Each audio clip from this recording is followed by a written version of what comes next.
This is part 2 of the Christmas Truce. If you haven't seen part 1 yet, go check it out on my friend Borb's channel, link in the description.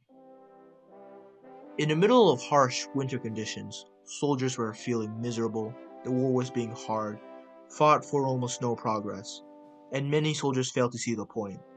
Some had even gone home, yet on Christmas Eve, Germans, French, and English from all across the Western Front met in no man's land, guns down, and bonded in the middle.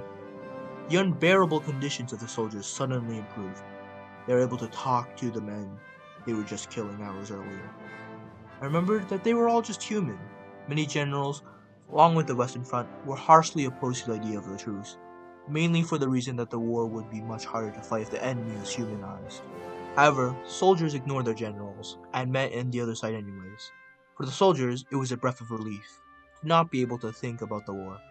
Soldiers on both sides were feeling as if the war was pointless. The trench warfare that they were forced to endure was tedious, wasteful, and horrible.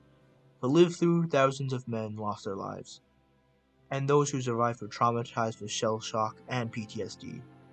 This brief 2-day truce was the one sigh of relief that these soldiers would endure. Throughout the war, soldiers relished it, playing games, singing songs, exchanging gifts, and just having a good time overall. Some examples of the gift exchanging came from Henry Williamson, a British soldier who wrote to his mother. The most famous event of the Christmas truce, which you've most likely heard about, was football, or Fußball if you're German, which if you're curious, the Saxons want to read it too. Later, a statue was built to commemorate this game. Lieutenant Kurt Ziemich of the 134th Saxon Infantry Regiment said that the English brought a soccer ball from their trenches, and pretty soon a lively game ensued. How marvelously wonderful, yet how strange it was.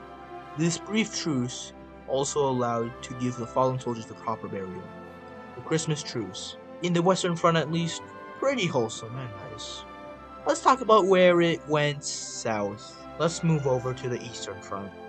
The Russian Empire still used the Julian calendar at the time, which didn't feature the Christian holiday of Christmas. Due to this, the truce was almost non-existent. While there is still evidence of at least one truce being held in the Eastern Front, the same can be said about the Canadian battalions. Oh Canada, our home and native land.